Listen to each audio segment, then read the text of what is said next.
Ok, esiet sveicināti, mans vārds ir Māris Zanders. Man ir jautri, tāpēc, ka mēs atkal runāsim par tām pašām tēmām, ko jau runājam kuro nedēļu. Bet, ņemot vērā, ka mēs...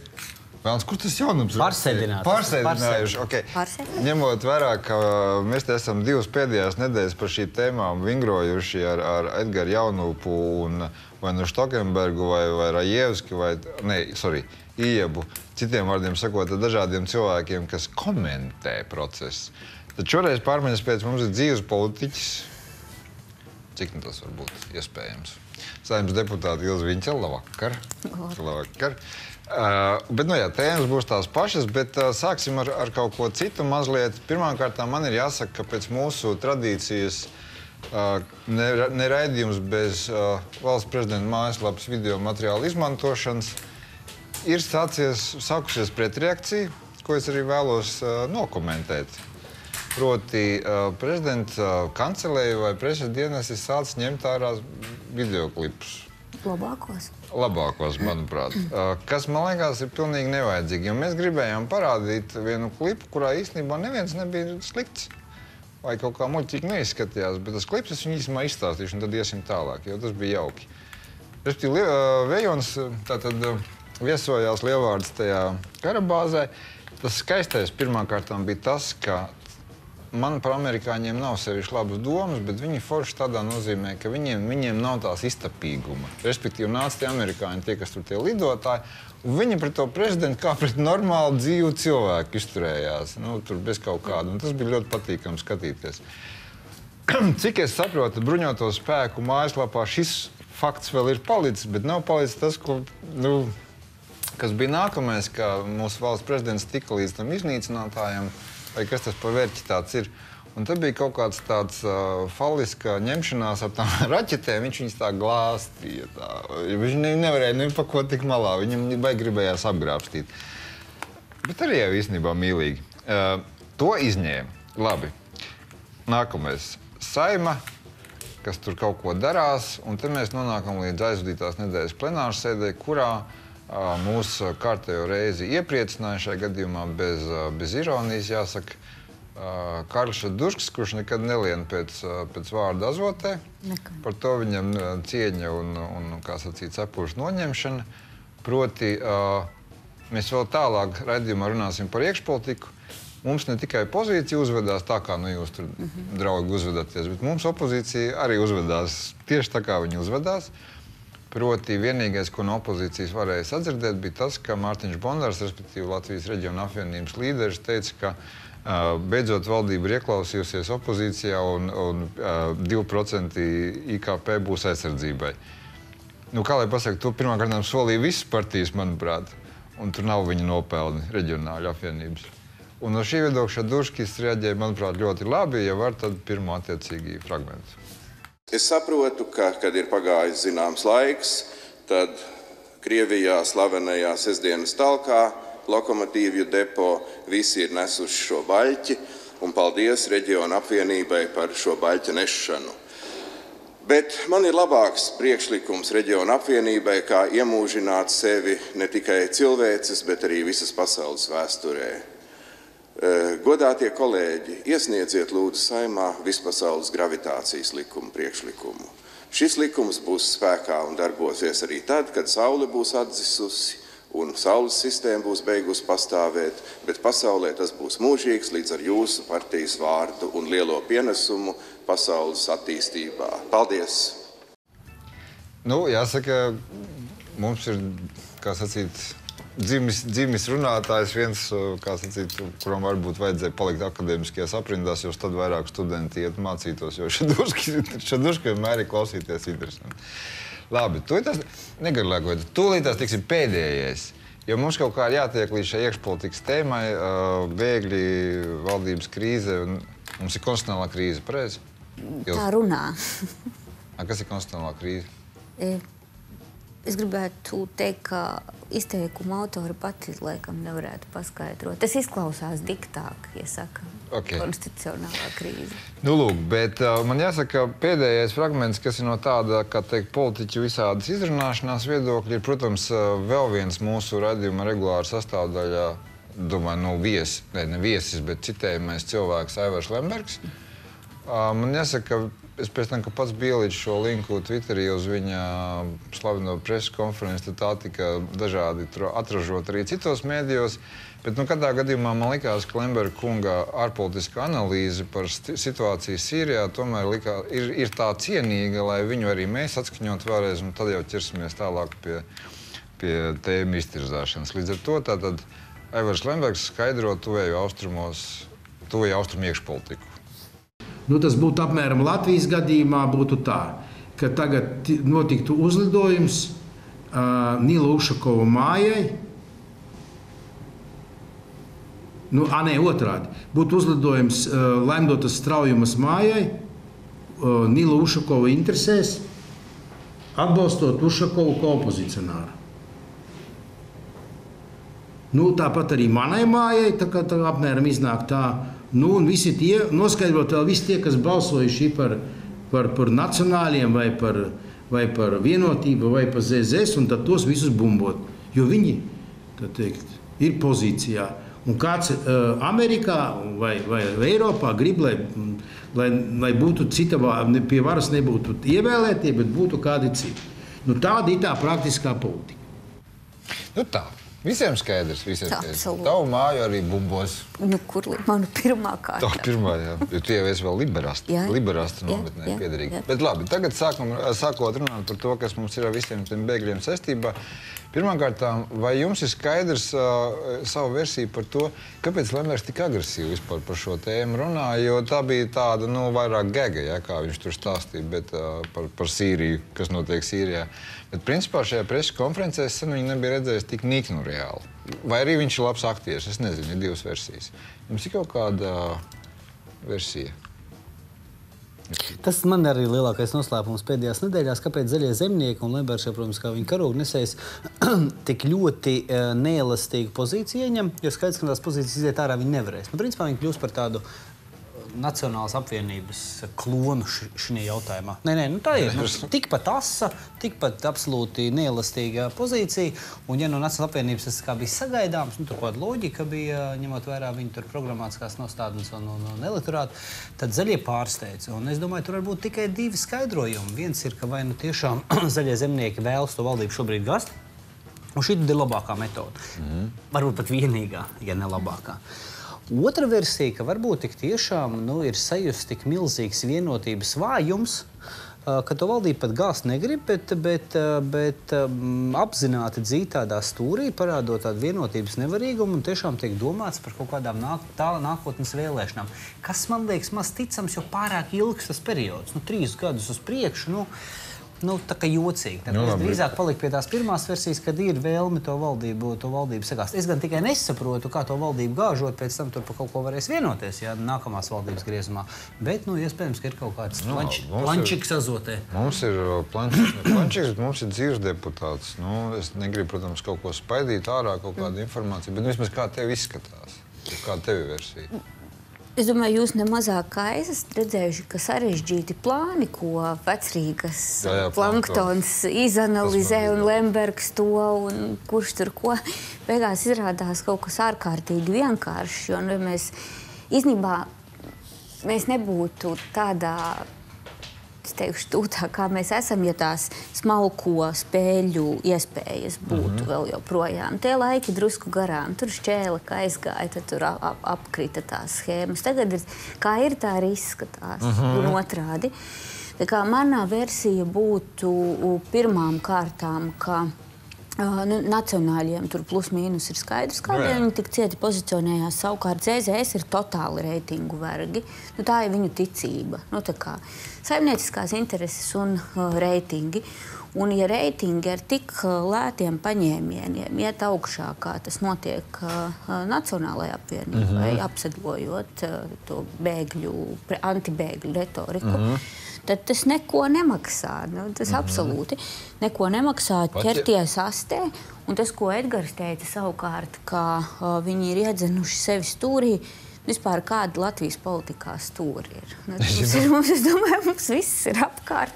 Apaļš un iet uz rindu. Tas varētu būt kāda stūri. Kāda stūri? Mums ir viens aplis, kur tu vari absolūti bez jebkādas diskomforta pateikt, kā piemēram šodien Roberts Zīle, visnotaļ manis cienīts politiķis no rīta teica, viņš teica, baigi slikti ir sanācis, nevajadzēja straujumai tik ciet uz tiem 250 iestāties. Un es domāju, vēlreiz, tie 250 gadījumā nebija tik cieti tas skaitlis, tādēļ, ka nacionāļi bija viena no skaļākajiem tās cietās pozīcijas pieprasītājiem. Un absolūti bez sirdsapziņas pārmetumiem inteliģentais Roberts Zīle iegāja aplī un teica, redz, kā viņi nebūtu tik cieti teikusi, ka 250 bēgļi. Mēs iespējams tik cieti nepozicionētos. Bet tagad, atkal tā jautājums abiem vienkārši, jo es šajā gadījumā nepretendēju kaut kādu aizkulīšu zināšanu. Es vienkārši skatos elementāri kā jebkurš žurnālists vai vienkārši cilvēks, kurš interesējas par politiku, skatās kaut kādu ziņu lentu. Tātad 14. septembrī, kas turpinās vēl 15. septembrī, bet nav tik būtiski, partijas sāk staigāt pie valsts prezidenta uz kaut ko, nesaprot. Līdz ar to pirmkārt man bija tas pirmais jautājums bija, kura gudrajā galvā radās doma, ka Vējonis starplaikā starp basketbolu spēlēšanu un mākslas izstāžu maizes reklamēšanu, viņš būs tāda autoritāte, kas kaut kā pateiks, labi, beidziet. Bet vienalga, tas sarunas ir notikušas, nezinu, ko viņi tur runāja. Atkal zaļie zemnieki iznāk ārā, saka, nē. Arī tā kā savējam. Tad kur mēs šobrīd esam? Kas te tagad notiek? Mēs jau vēl nezinām, ko Vējonis panāks vai nepanāks. Un es šeit nedomāju... Kā zaļie zemnieki 14. septembrī pateica, ka viņi nostāja nemainās. Nacionāla apvienība, protams, vēl pirms tikšanās arī pateica, ka nekas nemainās. Līdz ar to, Jā, bet, zini kā, es kaut kādā ziņā pilnībā piekrītu Ilzei, ka šobrīd ir tāds laiki, kad kā izskatās, tā arī ir. Ja izskatās, ka cilvēks nopietni amatā ir sajūtas prātā, tad ir augsta varbūtība, ka tā tiešām ir. Ka tur nav apakšā kaut kādas... Par ko lūdzu? Vispār. Bet tikpat labi, protams, redzi, bet... Kāpēc es līdz galam nevaru piekrist vai man neticās? Tāpēc, ka skaidrs, ka Aivaram Lembergam ir kaut kāds redzējums. Un skaidrs, ka tas redzējums bija dabūt to Vējoni tur, kur tas Vējons tagad ir, lai to partiju kaut kādā veidā drošāk kontrolētu. To viņš acīm redzot dara. Viņš uzdeva toni, ka pa bēgļiem, tā ir kaut kāda cietā tēma. Jo 2-3 mēneši līdz šim zaļie, tā peldēja šajā tēmā. Ieturēja tādu ļoti atvērtu. Viņš tad, viņš tomēr ir cilvēks ar kaut kādu tādu plānu parasti kabatā ir. Es neizslēdzu, ka tur var būt kaut kāda saspēle, ka Vējonis kaut kā, ar tādu savu autoritāti panāk, ka zaļie zemnieki tomēr pēc kādām pāris dienām... Tas ceļ. Jā, piemēram, no vienas puses cels vienā virzienā Vējoņa autoritāti, no otras puses ļaus zaļiem ļoti skaidri iezīmēties, bet tur kaut kā tā kā ir prezidents. Es neizslēdzu tādas mikrosaspēles, jo kaut kā ārā tikt vajadzēs, pat ja viņi nogāzīs to valdību. Kur tur problēma tikt ārā? Visi nacionāļi un ZZS stāv cietajā, ne pirmo, ne pēdējo reizi. Nabaga straujumu brauc ar kaut kādu pusmandātu vai nebrauc uz Briseli. Ar valdes arī ļoti cienījams, ar valdes un frakcijas mandātu. Aizbrauc, pastāsta, ka mēs nē. Mēs nekādi. Jūs tur paši vai mēs nekādi. Labi. Nolēm tāpatās to, ko nolēmi. Un kas notiek tālāk? Nekas gaisma neapdziest. To es arī tikai saprotu. Zeme nebeidz griezties. Mūs neizslēgs no Eiropas Savienības, protams. Jā. Paši mēs neizstāsimies. To es tikpat droši varētu pieņemt. Kas var notikt? Palauzīsies, pavaimanās, pateiks, ka, ko? Pat ja valdība apkrīt, tur tas šarms ir, ka apkrīt valdību. Un ja mēs skatāmies pēc loģikas, tad manas pārstāvētajai organizācijai nākamajā valdībā nekādi nebūtu jāiet iekšā, vai ne? Jo, ja tas krīt bēgļu jautājumu dēļ, un mēs esam principiāli pārmaiņas pēc, tad ir skaidrs, ka tas nākamais salikums visticamāk atražos to pašu retoriku, vai ne? Izņemot, ko mēs šodien redzējām, vienīgie, kas ir pauduši ja pareizāk sakot, nav pauduši viedokļi pret bēgļiem, ja es nemaldos, no ziņu lentēm bija saskaņa, vai ne? No saskaņa, tas ir atsevišķi tās, ka, protams, opozīcija patiesībā viņi neko nesaka par saturu, viņi tikai kritizē formu. Saka, valdība rīkojas noziedzīgi, tāpēc, ka neskaidro sabiedrību. Izņemot kaimiņu, kurš mums ir tagad lielais speciālists uz šķirošanu. Viņš politika vai par teātru? Par akstu. Labi, runājam par politiku. Nē, es par to, ka tur jau dalīja, ka opozīcija var neko nepasakt. Vai viņi par vai ne, viņi būtībā kaut ko atkārto. Labi, bet lai mazliet šo tēmu pavērst tajā virzienā, kas notiek ar šiem bēgļiem un kas mums ir sagaidāms, man tev jāsaka, es nezinu, saka, lūdzu, ka tu bieži skaties šo raidījumu. Bet, ja tu neesi redzējusi, bet, saka, es redzējusi. Jā, tad mēs esam... teikšu jā. Jā, saka, lūdzu, jā, jo tas tomēr reitingiem svarīgi, ka mūs skatās un tā. Mēs te esam visādi vizualizējuši, sākot no filmas Marsieši nāk un beidzot elektrika. Kas pēdējo reizi bija? Arī kaut kas bija par... Bet es šoreiz gribēju mazliet nopietnāk, jo pa tām bēgļu plūsmām, ka tas ir, tā ir tāda lieta, ko Eiropa ir piedzīvojusi arī pēc Otrā pasaules kara gados un tā. Es nejauši uzdūros pilnīgi, manuprāt, neticamam, ļoti jocīgam, bet vienlaicīgi fascinējošam, sliktā nozīmē stāstam par bēgļiem Otrajā pasaules karā, šajā gadījumā poļiem, kuri ir tātad devušies no Polijas līdz Irānai. Vēsture atkārtojas, tagad pasākums iet otrā galā. Es pēc tam patūkošu cienījumā Nacionālās radios televīzijas padomi. Lai arī viņš 90 sekundes nav jātulko, bet labi. Bet es patūkošu, kas tur atskan, bet varbūt šo fragmentu ar anglisko fonu tekstu var parādīt. Wanderers upon the face of the earth. Patriots from Poland, nearing the end of one of the most amazing marches in history. 3,000 weary miles they've walked to find a haven of refuge. Some have babies that were born during the pathetic 3-year flight from their homeland. A people who since 1939 have known war as perhaps no other people have known it. A people who have known hunger, starvation. A people ground to helplessness beneath the heel of Nazi oppression. From one little town in Poland, 1,000 men, women, and children fled from the Nazis into Russia. When the Nazis followed, they pushed on, through mountain and desert, 3,000 miles to Persia, to a haven in Iran on the Caspian Sea. Here they found a promised land. Izsakot, es pastāstīšu tātad, ka runa ir par to, ka tas ir no viena konkrētas Polijas pilsētas, tūkstošiem šīs iedzīvotāji. 39. gadā, kad Vācija iebruka, tātad Polijā no sākuma aizbēga uz PSRS, pēc tam sākās lielais tēvijas karš, vai saucam kā gribam. Tad cilvēki bēga tālāk, tas ir tāds mūsdienu cienīgs pārgājiens, cauri Kaukāzam viņi tik līdz Irānai, protams, mazliet tādas slikti pieskaņa tur fonās, ka tur viņi atrada apsolīto zemi. Droši vien jau, ka nebija arī tur nekāda apsolītā zeme, bet labi, tur amerikāņi viņas apgādāja un tā. Tas, ko es gribēju jums pajautāt, ir pirms reklāmas pauzes, ir par to, ka kāpēc ir tik nervozi, jūsuprāt, austrumu eiropiešu reakcija? Jo parasti mums tā debate aiziet uz to, ka sliktie politiķi.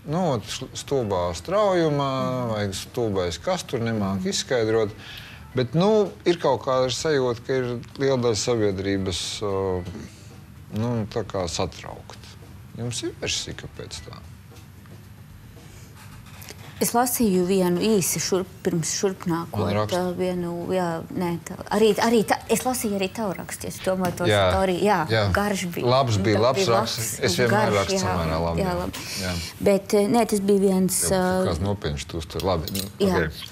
Viens poļu mācību spēks rakstījis to savu, bet tā ir versija. Tiešām versija. Kādēļ viņa prāt ir tik neiecietīgas tieši Austrumeiropas valstis, un to viņš skaidroja lielā mērā arī ar nespēju tikt pāri un pārstrādāt vēsturiskos pārdarījumus un notikumus, tostarp Otrā pasaules kara laikā. Un arī diezgan liels uzsvars tur bija tieši arī šo Austrumēropas valstu līdzdalībai un atbalstam arī holokaustā. Cik tas atbilst īstenībai, mēs varam tikai minēt. Skaidrs, ka tas ir visticamāk vienas pārēju sabiedrības reakcijas, kur demokrātija jau ir pietiekami ilgi, bet netik sen, lai tā kļūtu arī par tādiem beznosacījumu refleksa reakcijām. Un es domāju, ka šeit ir diezgan daudz darbs prātu pētniekiem, kas ir tieši sociālās zinības, kas ir antropologi, psihologi, arī vēsturnieki. Tas ir uzvedības. Bet vienīgi, sorry, Edgari, es tev nelaižu pie vārdu, bet tas vienkārši no tā izrietošs jautājums. Redz, tev piekrīt, tur būs ko pētīt, un pastāst nav par to.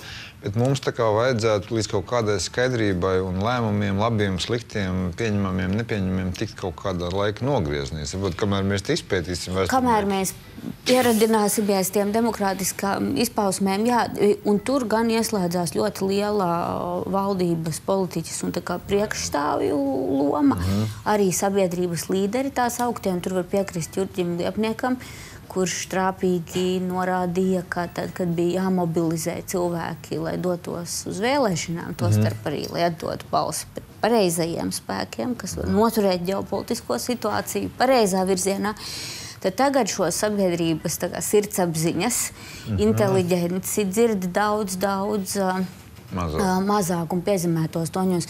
Bet manu amata brāļu un tostarp mana atbildība ir skaidrot uz pirkstiem, cik ilgi vien vajag tādā valodā un terminos, kādi ir uztverami, ko tas nozīmē. Ko nozīmē bēgļu plūsmas, kādēļ tās rodās, ko mēs varam darīt, kā tas ietekmēs mūsu sabiedrības dzīvi. Nevis jāuztaisa diezgan plakana retorika, patīk. Bet saki, vai, Edgars, tu vienkārši iesaisties, vai arī, vienalga? Vai arī neiesaisties? Nē, es gribu prasīt, vai tā drusku tāda no politikas un šo viedokļu līderi tā problēma nav tāda, ka mums, kad mēs tā kā runājam par šo tēmu, tas centrālais uzskats vienkārši ir uzsvers uz to, jūs galvenais neuztraucieties, būs labi, tas jau nekas slikts nav. Un līdz ar to, kā kāds cilvēks skatās televizoru un saka, ko viņi tur mulda, kā būs labi? Jūs saucās pasties, par ko Minhenes staciju pārvērtuši. Respektīvi, ka vajadzētu niansētāk par to runāt. Tagad ir drusku tā kā mantra, būs labi. Bet arī atzīt, ja mēs šobrīd tieši šajā 14. datumā pulkstenis tikos nevaram atbildēt uz visiem jautājumiem, arī to atzīt nav nekāds grēks. Piekrīt. Pasak, mēs esam tik tālu. Mēs zinām, ka ir tas, tik daudz naudas, tāda infrastruktūra, mums pietrūk tas un tas. Un varbūt arī cilvēkiem ir padoms, kā līdzēt. Nevis tikai skaitīt mantru, vara nedrīkst izrādīt vājumu, vara nedrīkst teikt, ka īstenībā uz kaut ko arī nav atbildes. Labi, nav, tad meklējam visi kopā. Mēs te tagad ar Ilzi smalki izrunājāmies. Kas ir? Ko tu tur mīksti gribšanā? Nē, es par to, ka tavs replikas. Nē, es tiešām domāju, es tā varbūt tā nedaudz pieskaršos tikai atsevišķiem aspektiem. Es domāju, ka pirmām un galvenām kārtām tā ir visa Austrumēropas, es domāju, šo valstu problēma. Tad tiešām vāja politika tādā izpratnē, ka nav jau redzējumu tiem politiķiem. Viens, jūs runājat tādās jau detaļās, bet neviens jau nav pateicis no Latvijas politiskās elites un kaut kāds atbildīgi par šodienas varu, ka principā tas ir pareizi uzņemt. Un tad varētu skaidrot, kāds mums ir problēmas, kāds mums grūti. To jau nav pateicis. Raujība sākumā teica, ka principā nevajadzētu uzņemt, pēc tam saprat ārpēc, ko ir izmuldējis. Respektīvi labāk pateikt, ka kaut kā skaidru valodu. Kods redzējums būtu, jā. Un es domāju, ka tas izriet savukārt arī no tās sabiedrības, kuras Ilzei pavisam piekrīt, ja kaut kāda aizvainojuma, kaut kāda kompleksa, un tomēr mūsu sabiedrība lielākā daļa ir tomēr veidojusies tādas ierobežotas attīstības apstākļos vai iespēju apstākļos Padomju Savienībā. Un, protams, ka tas kaut kādā veidā šobrīd arī reflektējas uz Latvijas politisko vidi. Tie cilvēki jau lielā mērā arī nāk no tās pašas vidas. Tas gļēvums, nedaudz iekšējs tāds aizvainojums. Jā, un tas īpaši izteikti ir, manuprāt, Austrumēropiešiem, jo viņiem, nezinu, kāpēc liekas, ka viņiem kāds ir parādā. Visu pasauli. Jā, un tam līdzīgi. Tā kā es domāju, ka tur ir milzīga viena liela daļa problēma, bet otra un vissvarīgākā, ar ko es sāku, protams, ir tas, ka Latvijas politiskā elite nespēja racionāli izskaidrot, kāpēc Latvijai tas ir izdevīgi. Ja, un es jau teicu, manuprāt, Latvija, mēs kāds iepriekšējos Jā, bet Edgar, tas ir tavs viedoklis, ka tas ir izdevīgi, jo jārunā ir ar lielu sabiedrības daļu, piedod, kur uzskat, ka tas galīgi nav. Bet neviens jau nav pateicis tos pāris argumentus, kāpēc iespējams tas ir izdevīgi. Kaut vai tos pāris mans arguments. Taisnība. Vakardien vai aizvakar, kad tas bija, es atceros, ka tur premjeras pressekretāri teica, kad ir bijusi tā saruna ar to Junkeru, un Junkers straujam ir sapratis. Kas man vien jau ir, zināms, sasniegums, kas mums nav tik viegli šeit vietas, tas vienmēr neizdodas. Tas ironiski, bet ja nopietni atkal. Bet tad par ko? Kas tad ir tā Latvijas dienas kārtība šī jautājuma? Nav jau satura. Un līdz ar to ir ļoti sarežģīti pārmest sabiedrībai, zinot visu tās vēsturiskās nianses, kāpēc kāds kaut ko nesaprot. Mēs turpināsim pēc reklāmas pauzes.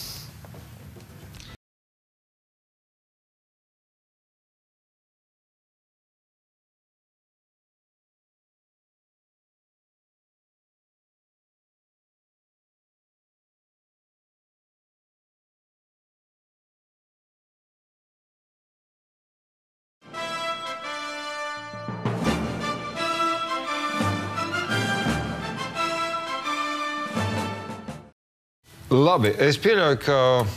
es nepieļauju. Ilze Viņķela ir Ilze Viņķela. Tur nav ko pieļaut. Un Edgars Jaunums. Es pieļauju, ka varbūt tā bēgļu tēma cilvēkiem ir mazliet arī jau nogurdinājusi. Es vienkārši līdz ar to noslēgumā patiesībā gribēju palūgt jūsu viedokli par vienu tēmu. Respektīvi, tas, kas bieži izskan, ir, ka mums tas varbūt mazāk skar, bet, teiksim, Vācija, kur ir lielie apjomi. Ka tas, principā mainīs šīs valsts, grūti laikam jau nepiekrist un tā. Un līdz ar to tas jautājums ir par līdzās sadzīvošanu, kā mēs sadzīvosim, pieņemsim, ja palielinās musulmaņu skaits, bet abstrahējamies no Latvijas. Man vienkārši gribēja, viņi tā kā atbrauc pie mums uz Eiropu, un viņi tā kā dzīvo pie mums, un viņiem tā kā vajadzētu pieņemt mūsu spēles noteikumus. Un tad ir tas smalkais jautājums, cik tālu tas notiek, un mēs sakam, tie ir mūsu spēles noteikumi un ir tā, kā ir.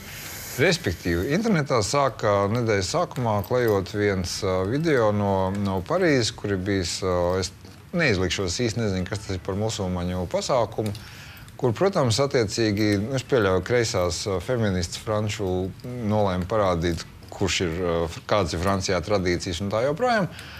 Un devās uzrunāt islāma kongresa dalībniekus, kas izskatījās šādi.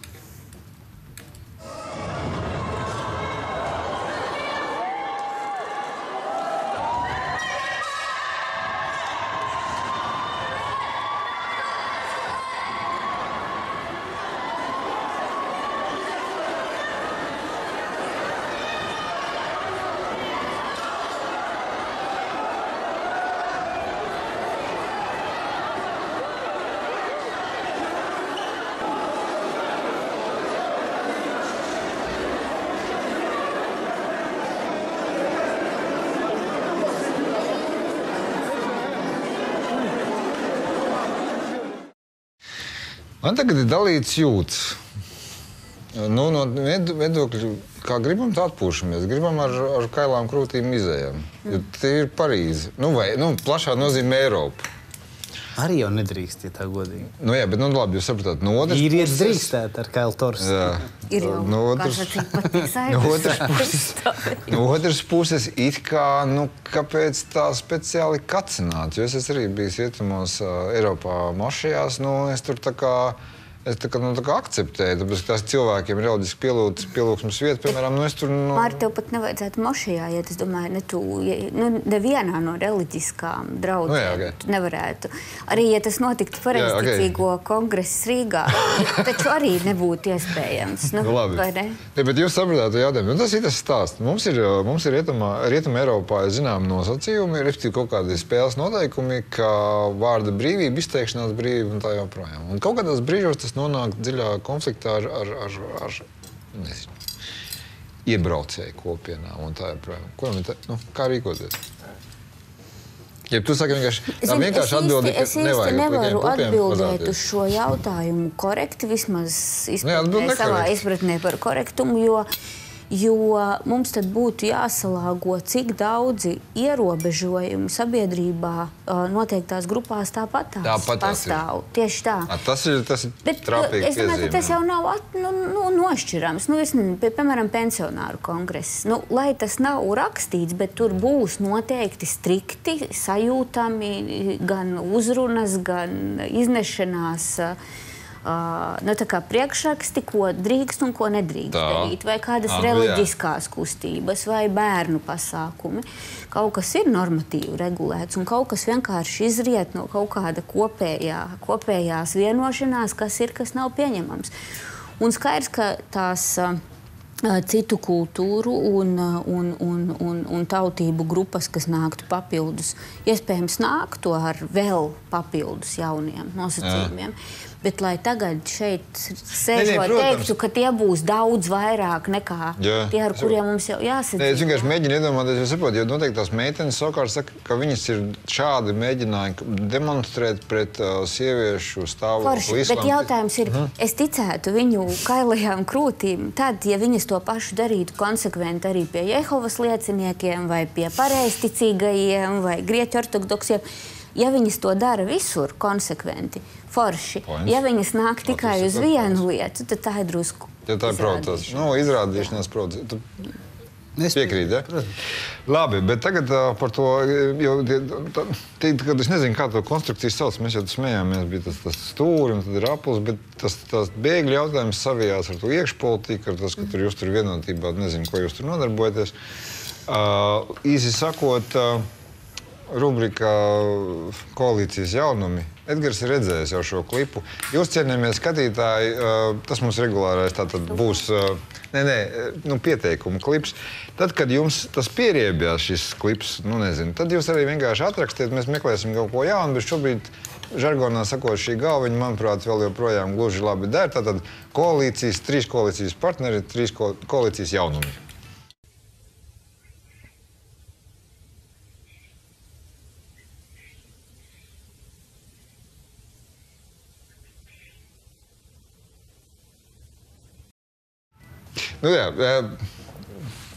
Kurāts jāmiedz?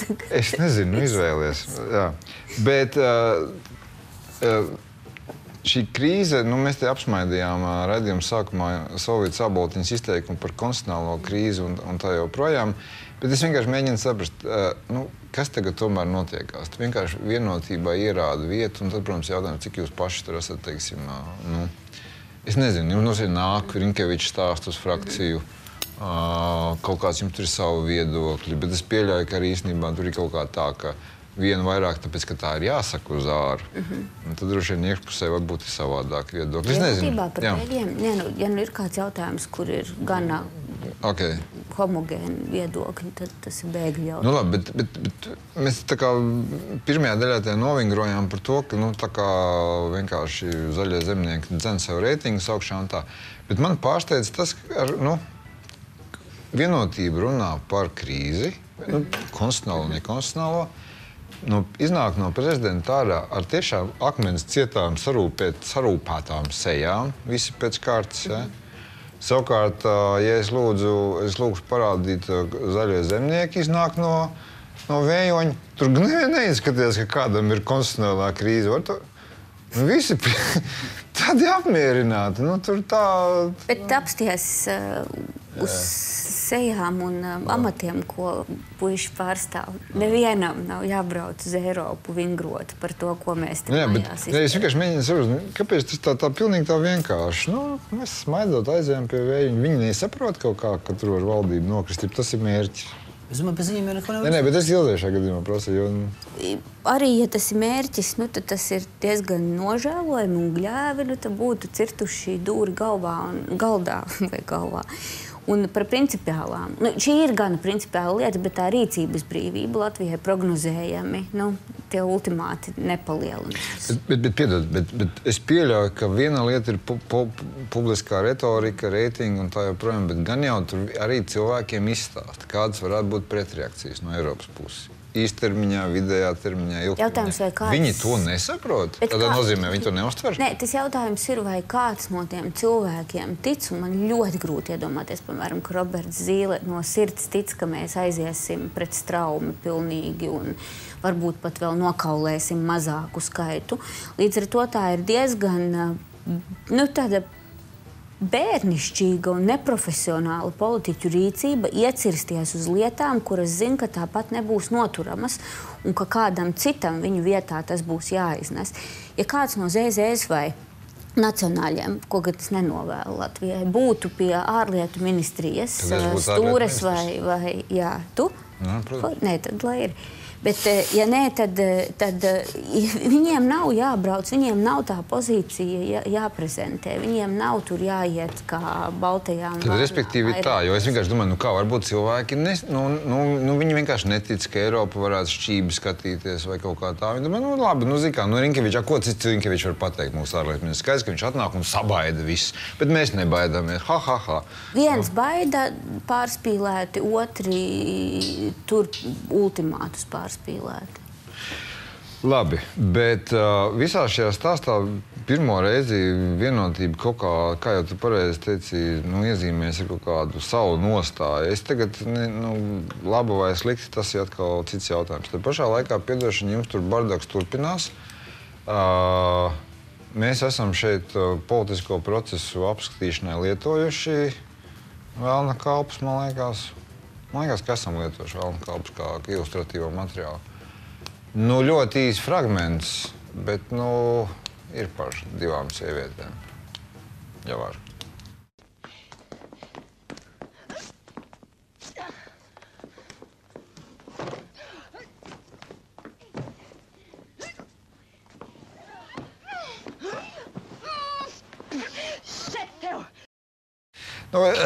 Bijis. Bet labi, katrā gadījumā, piedod, bet no malas izstāst tā, ka es tevi esmu pavisam aizmirsis. Nekas. Kas ir ar jums tur priekšsēdētāji un premjerministri? Ko jūs tur ņematies? Saņemies tu un kaut ko pasaki. Slikti. Tas ir aiz bezdarbības. Tas ir... Kā bezdarbība? Cilvēks visu laiku staigā un ujina. Tas ir aiz bezdarbības, aiz īsta spēka pleca pielikšanas trūkuma dēļ tas viss ir. Jā, jo tas ir jo cilvēks, piemēram, pieņemsim vienotības vēlētājs. Iespējams, kāds šajā kompānijā tāds ir. Kam negadās. Labi, viņš klausa no vienas puses straujums, saka, mums ir kaut kāda stagnācija, mums ir jādomā, jūs rakstot programmu 2018 Latvijas 100-gadē, ja? Kaut kā tā. Jā. Tā kā, es jau jūtu, ka tu neuzvelcies, ja? Es neko tur. Jā. Tad kaut kā tur straujums kundze saka, ka nav labi. Tai pašā laikā Āboltiņas kundze saka, nav labi. Tāda pilnīgi tā kā pušloda saka, katru savu pusiet. Nav labi. Ko nav labi? Tad kaut ko izdomājiet. Manuprāt, tā galvenā kļūda ir tas, ka mēs īsti nesaprotam par metodi. Jo, var rakstīt programmu, bet vispār mums ir arī valdības rīcības plāns. Pārmaiņas pēc. Varētu kaut vai trešdaļu no tā nokopt. Jā. Jau nebūtu maz. Jo tas, kas ir mulsinoši, ka pie lielākā varas resursa, kas vien var būt, ja? Pie premjera, pie pārstāvniecības ministru kabinetā, pie cienījama lieluma frakcijas. Mums ir jātaisa kaut kādi nebijuši kūleņi Latvijas politikā un jāraksta kaut kāda starpprogramma. Starp vēlēšanām, jau pie dzīves programmu. Jā, bet cienījamāk būtu pabeigt to, kas ir iesākts, tas, kas iesākts, un tad ķerties jaunam klāt. Un tās problēmas ir izpratnē par metodēm. Dažiem cilvēkiem vai dažām kolēģiem ir sajūta, ka kaut ko var īstenot tikai pie noteikta amatu izkārtojuma. Un tur lūst vai plīst. Un citādi mēs nemaz neapskatām variantus. Ja? tā kā atbildi uz visām problēmām ir viena cilvēka vārds. Ja? Vienalga, tas ir organizācijā vai valstī. Jūs saprotat, es jau negribu bezjēdzīgi izvingrot to pašu, ko mediji tev, man liekas, līdz Vēmienam jau ir izvingrojuši pretnostādījums, Aboltiņa Viņķeles grupējums. Man liekas, tev jau aknās sēž tas. Bet es vienkārši mēģinu reāli saprast. Aizmirst. Ir dažādi uzskati. Es tev neprovocēju, es vienkārši mēģinu saprast. Es tev mēģinu godīgi izskaidrot par to, ko tu dari varā un priekš kam tu esi varā. Vara ir instruments, un nevis tāpēc, lai dabūtu kārtējo foršo nomināciju, kur justies drošāk par sevi dzīvē. Ja?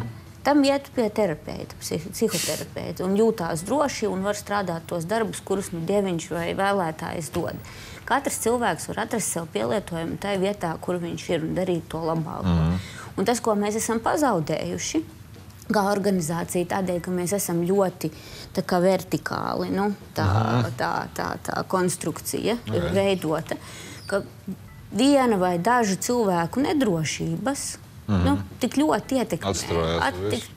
ļoti ietekmē veselas organizācijas un beigās pat ar starojumu valdības. Tas ir vāji. Tas ir vājums. Jo vienkārši es domāju, ka paldies Dievam, ka cilvēki maz patērē medijas, jo pretējā gadījumā, ja viņi rūpīgi sekot, piemēram, kā presi spiest, tur, man liekas, viņi sāk lēnāk garāk jukt prātā. Respektīvi, piemēram, ja mēs paskatāmies vienu datumu, 14. septembris, tad no sākuma rīta pusē Aboltiņas kundze saka, ka, protams, tas ir nožēlojami, kas ar to bēgļu jautājumu notiek, bet tāpēc valdība nekritīs. Pēc tam paiet kaut kādas 4 stundas, tā kā kritīs. Labi, viņš apvainosies aiziet prom. Es galīgi neapvainošos, domāju, tevi viņš tā dara. Šeit gan ir tieši tas, ka Ilis teica pirms kāda laika, te jau nav nekāda noslēpuma, te vienkārši ir tā, kā izskatās. Pirms runāt nav nekas izdomāts, runā vienkārši tā kā uz situāciju, no sirds un uz situāciju, jā, un kā sanāk, sanāk kā bieži sanāk, no tām top ziņas, tās pēc tam pielāgo kaut tās ziņas, kas izveido kaut kādu lauku vai rāmi, tur pielāgo to darbību un tā. Es domāju, ka ir tāds haoss un tas haoss ļoti arī atstarojas. Bet kā tas beigsies? Jo saproties, vienotību lamāt, es saprotu, bet tas beigsies, jau neinteresē. Nē, bet Mārta, tas beigsies ātrāk vai vēlāk, bet ar to, ka vienotības pārstāvs nebūs premjers. Diemžēl tas ir ievilcies un vēl nebeidzās, bet tas beigsies. Un nav svarīgi, vai tiešām nav svarīgi. Man cilvēki varam 36 gadi, es pagaidīšu tos 3 gadus. Ja? Pat, ja tie būs 3 gadi, ja būs lēmts agonēt 3 gadus, nav variantu, jo tas viss šobrīd ved uz to, ka tās idejas, jau kādas idejas, kāpēc būtu iemesls kādam, un šeit jau nav runa tikai par vienotības vēlētāju, bet vispār turēt šo valdību, mēs neredzam. Tieši kā jau Vils arī teica, un tikai tāpēc, ka kādam gribās būt pa premjeru, jā, tikai tāpēc uzturēt vienu vai otru kaut bet es mēģinu instrumentāli saprast, nebūdams kaut kāds abnormāls vienotības fans, kas laikam nevienam arī nav baigi noslēpums, bet tā kā tur vingrojot starp jums un Nacionālā apvienību. Bet tās nav par to. Ir Straujums kundze. Viņa strādā, vada valdību. Es tā kā, gribu saprast, kā viņai iet un kā viņai ies uz priekšu, tāpēc, ka tā ir valdības vadītāja, patīk man vai nepatīk. Es gribu saprast, un tad es sapratu, ka es nezinu, kas tur valdības vadītājai būtu jāsniedz visa veida iespējamais atbalsts no organizācijas, ko organizācija vispār var ģenerēt. Ar visu frakciju, ar sirdi un dvēseli, ar cilvēkiem, ar ekspertiem, ko var piesaistīt. Vai tas notiek? Nē, tas nenotiek. Kāpēc tas nenotiek? Atpakaļ pie jau izrunātā. Tāpēc, ka nenotiek. Un tas ir Latvijas nelaime, ka to personāliju ietekme ir tik ārprātīgi liela gan uz organizāciju, un sevišķi uz tik divainiem veidojumiem kā politiskās partijas, ka tas vienkārši ir tāds apburtais loks. Bet šeit jau tikai daļai taisnība. Kādā ziņā, redz, un atbilde ir ne tikai atpakaļ uz to, ka tur pieņemsim kaut kādu solviti ar kaut kādām savām ambīcijām, bet atbilde ir arī atpakaļ uz to, kā tā Straujuma tie amatā nonāca. Un tālūk nedrīkst likt cilvēkus amatos. Piedod, premjeru amatos, manuprāt, nedrīkst likt. Toreiz bija apmēram tāda situācija. Ir dabiskie politiskie līderi. Tieši tā, premjera amatus ir jāieņem gribot, negribot politiskiem līderiem. Viņi nevienmēr ir viens, viņi mēdz būt arī 2-3 partijā. Vai tas toreiz bija Pabriks, vai tā bija Āboltiņa, nav svarīgi. Bet nevarēja Straujumu, kur mierīgi tajā laikā sēdēja savā zemkopības ministrijā. Nu, viņi nepīpē, bet lasīja, kas tur mums būs tā. Viņai pēkšņi, laimdot, tev ir jāiet. Bet, zin, kāda metode mēdz būt, ka uzliek tās kandidatūras uz galda, un tad ir akcionāri, kuri lemj, un metode ir nevis, kurš labāk der, bet kurš mazāk nepatīk. Un tad tā būs un tad vienalga atpakaļ mēs ejam pie tā, ka tās personālija attiecības tur un visa šitā šļura ir daudz nozīmīgākas nekā saturs, rīcības spēja un tā tālāk. Nē, es vienkārši mēģinu saprast vēlreiz, jo... Es nesūdzos. Es to tā arī neuztveru. Nē, es vienkārši mēģinu saprast pragmātiski. Vai jums ir rīcības plāns vienalga, daļai biedru, visiem biedriem, whatever? Jo man patiesībā vienalga, kā tā situācija atrisinās. Tur Straujumā, demisionē, Āboltiņa kļūst par premjerministru savādāk kaut kā. Bet Dieva dēļ, nu kā tālāk? Tāpēc, ka šitādāk mēs te sēžam, aprunājam vienotību, ko mēs darām, kā teikt, regulāri, ja? Vaimanājam, ja kāds ir no vienotības, un pēc tam šķiramies kā draugi. Bet, nu jau... Bet 2000. gadā, Māri, ar Latvijas ceļu bija identiska situācija. Bija premjeras Andris Bērziņš ar apšaubām ietekmi savā partijā. Bija virkne ietekmīgi Latvijas ceļu biedri, kur visu Andra Bērziņa valdības laiku tur draudzējās ar citiem. Jā, tā skaitā ar citu tur politisko spēku aktīviem pārstāvjiem, visu laiku baumoja par iespējamu valdības maiņu, un Andris Bērziņš mierīgi nosēdēja 2 gadu, un cik, ja nemaldošu, 4 mēneši, un beidzās viss ar to, ka ceļš neiekļūs Saeimā. Šeit nav izslēdzams, es nerunāju par tām beigām, vai tur tiešām vienotība neiekļūs, ne par to, bet tas, ka noveģetēs tieši šādā klamzīgā veidā vismaz līdz pašvaldību vēlēšanām, ir ļoti augsta varbūtība. Pēc tam toreiz arī bija ļoti līdzīgi. Arī jau bija pašvaldību vēlēšanas pirms Saeimas vēlēšanām ar ļoti sliktu ceļa rezultātu. Raija Poča, viņa gāja kā premjera, kā Rīgas domas kandidāti un ļoti slikti nostartēja. Bet arī pēc tā nekāds secinājums neizdarīja. Partija bija sašķelta, savstarpēji karoja, publiski 10 virzieni, Rinkēns 1 virziens, Paņķeļējos 2 virziens, Kehrs 3 un Bērziņš vēl 4. Ja? Tā viņi tur novingroja 2 gadu, 4 mēneši un viss beidzās. Nav jau tā situācija unikāla. Un iemesls arī. Bērziņš jau toreiz nebija dabisks ceļa premjera kandidāts. Kaut kur viņi paķēra tur no domas. Uz to brīdi bija citi, kas noteica ceļā to. Nu labi, bet tas ir, kā jau es ironiski iesākumā teicu, tas ir mūsu priekšstādātāja normāls viedoklis. Tāpēc šeit ir pilsoni Viņķeli, lai izteiktu savu subjektīvo, protams, bet pragmātiski, ko tālāk? Tālāk, skatīsimies, kas ir. Ir noteikts resurss. Vēlētāji dodas darba instruments mandāti Saeimā. Ja es nevaru atbildēt par visu frakciju, es varu runāt vismaz par savu mandāta, tā kā piepildījumu un īstenošanu, un vairāku savu kolēģu mandātu. Ja mēs netiksim līdz tai 100-gades programmai, tad mums ir par kolēģiem savas ieceres, savi piedāvājumi, ko liksim galdā tādā veidā, kā tas būtu pareizi jādara, proti frakcijā un valdē, ja nē, tad kā atsevišķi deputāti ar savām iniciatīvām. Man nav milzīgas cerības, ka vairums no tām idejām ir spējīgas gūt šīs Saeimas atbalstu, bet vismaz pieteikt un turēt to dienas kārtībā, jo ar šīm vēlēšanām jau viss nebeidzās. Tās idejas vismaz, lai dzīvo, lai par tām ir diskusijas un tās tiek gatavotas. Tā kā jau pustestamentu jau vēl. Nē, tas nav, bet tas ir mazliet drusku tā kā uz opozīcijas tā kā darbību, bet atkal no otras puses, lai tas saturs ir idejai vairāk nekā, piemēram, prezentācijā uzraksts stipra tauta uz 100 gadiem un domuzīme demogrāfija. Vienalga, lai ko tas nozīmē, jā. Lai tas ir kaut drusku detalizētāk, tas prasa arī noteiktu resursu. Tas ir, ko es pati grasos darīt turpmākos gadus. Piedod, es tev labākajās preses tradīcijas... Nē, es ne par to labākajās preses tradīcijas mēģinu kaut ko baigi izspiest. Kā tev liekas, kā Straujuma jūtās? Vai kā viņa funkcionē? Straujuma jūtās atbildīga par to notiekošo gan valdības, gan arī vienotības līmenī. Tas ir pilnīgi noteikti. Tā. Bet tā viņa saspiesta stūri, tā mēs vienojamies, ka stūri nav. Labi, iespiesti kaut kur un tā, ka saucās viņai visi pieriebies, tā nav? Nē. Ja es viņas vietā, es pilnīgi saprotu, ka viņai tā kā, tur ir... Bet es domāju, viņai ir, Izbraukšana. šajā gadījumā es negribētu to veco kalumu lietot, vecuma ziņā, bet viņa ir tāds vecā kaluma ierēdņa tips cilvēks ar to, kuram, kas uzkrauts, tad to viņš Tad to arī velk. Jā. Ilze, protams, ir augstās domās par premjerministru. Labi, tavu mīlestību Piedod, pret, bet tas viss, Strauju manuprāt, ir izskatās pārzināma. daudz vienkāršāk. Viņa vienkārši iepaticēs. Un viņa saprot, ka viņa vairs nebūs tādā amatā. Un labāk to momentu paildzināt. Un pēc inerces mierīgi tur vēl labu laiku tas var turpināties. Es kā Nacionālās apvienības vēlētājs piekrītu Viņķeles kundzei. Viņa ir atbildības sajūta. Nē, es esmu Straujums fans, kā labi zināms. Principā. Nē, jo tev kā Nacionālās apvienības vēlētājiem, tas ir izdevīgi, ņemot vērā, ka viss šīs darbības rezultātā Nacionālā apvienība tikai auga. Jā.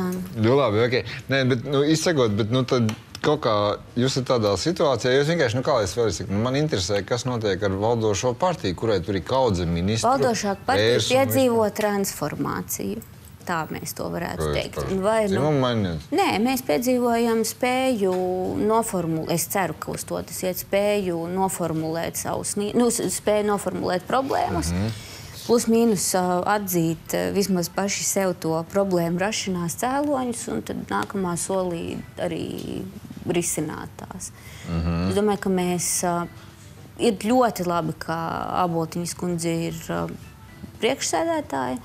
Mums ir ar šo lēmumu tad vēl vismaz gads jānodzīvo, tad cilvēki var patiešām izbaudīt Āboltiņu. Nē, saprast arī to, vai tās bailes reizēm tā kā riskēt vai mainīt to savu tradicionālo sniegumu uz citām formām, vai tās bailes attaisnojās, tas status quo. To mēs arī redzēsim. Bet viens ir, ka to personāliju nesaskaņu īpaši frakcijā loma ir ārkārtīgi pārspīlēta. Un ja es kādreiz būtu žurnāliste, es vairāk jautātu par to, kā mēs, piemēram, esam vērtējuši to, kas notiek Latvijas dzelzceļā, ja mums ir atbildība jau nezinu cik ilgi, nevis fokusētos uz Viņķeles un... Vai no Āboltiņa iebraucu Škodā. Labi, es ceru, ka viss novērtē, ka es runāju šoreiz mazāk nekā citreiz. Ļauj runāt viesim. Ilze Viņķeles deputāta vienotība saka tev paldies, Edgars Jaunums arī saka tev paldies. Nākamnedēļ manis nav nevis tā kā fundamentāli eksistenciāli nav, bet neesmu darbā, tāpēc tiekamies mazliet vēlāk.